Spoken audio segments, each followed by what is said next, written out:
Chapter 26.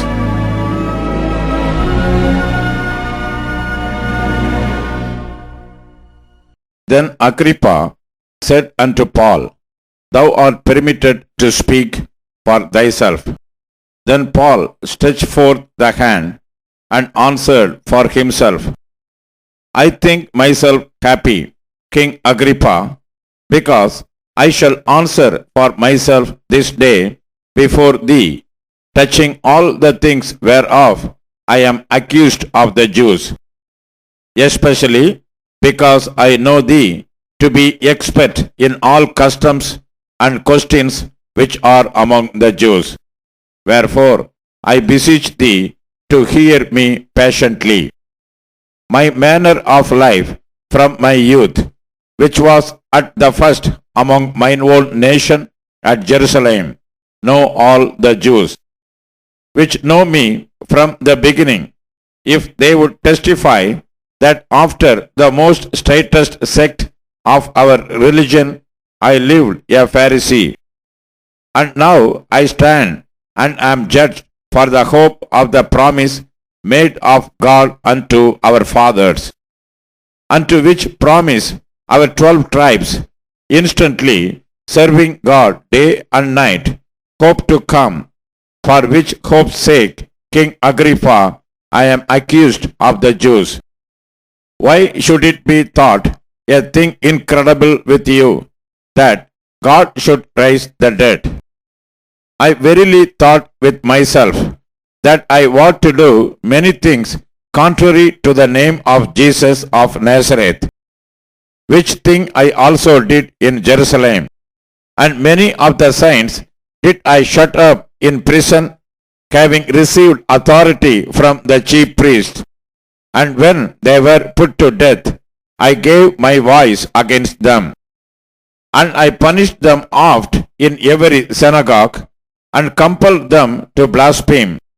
And being exceedingly mad against them, I persecuted them even unto strange cities. Whereupon, as I went to Damascus with authority and commission from the chief priest, at midday, O king, I saw in the way a light from heaven, above the brightness of the sun, shining round about me and them which journeyed with me. And when we were all fallen to the earth, I heard a voice speaking unto me, and saying in the Hebrew tongue, Saul, Saul, why persecutest thou me? It is hard for thee to kick against the pricks. And I said, Who art thou, Lord? And he said, I am Jesus, whom thou persecutest.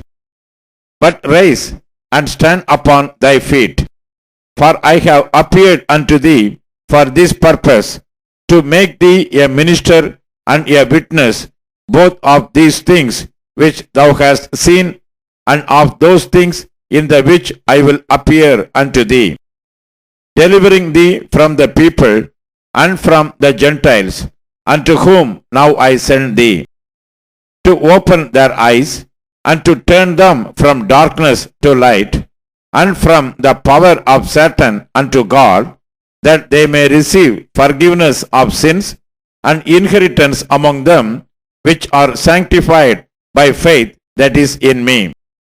Whereupon, O King Agrippa, I was not disobedient unto the heavenly vision, but showed first unto them of Damascus and at Jerusalem and throughout all the coasts of Judea, and then to the Gentiles, that they should repent and turn to God, and do works meet for repentance. For these causes the Jews caught me in the temple, and went about to kill me.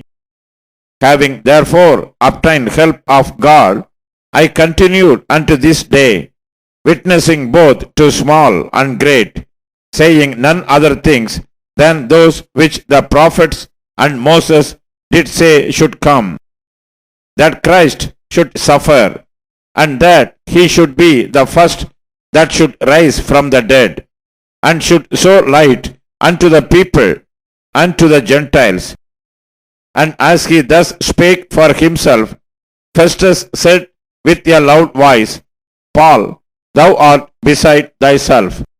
Much learning doth make thee mad. But he said, I am not mad, most noble Festus, but speak forth the words of truth and soberness. For the king knoweth of these things, before whom also I speak freely. For I am persuaded that none of these things are hidden from him, for this thing was not done in a corner. King Agrippa, believest thou the prophets? I know that thou believest. Then Agrippa said unto Paul, Almost thou persuadest me to be a Christian. And Paul said, I would to God that not only thou, but also all that hear me this day were both almost and altogether such as I am, except these bonds. And when he had thus spoken, the king rose up, and the governor, and Bernice, and they that sat with them. And when they were gone aside, they talked between themselves, saying, This man doeth nothing worthy of death or of bonds. Then said Agrippa unto Festus, This man might have been set at liberty if he had not appealed unto Caesar.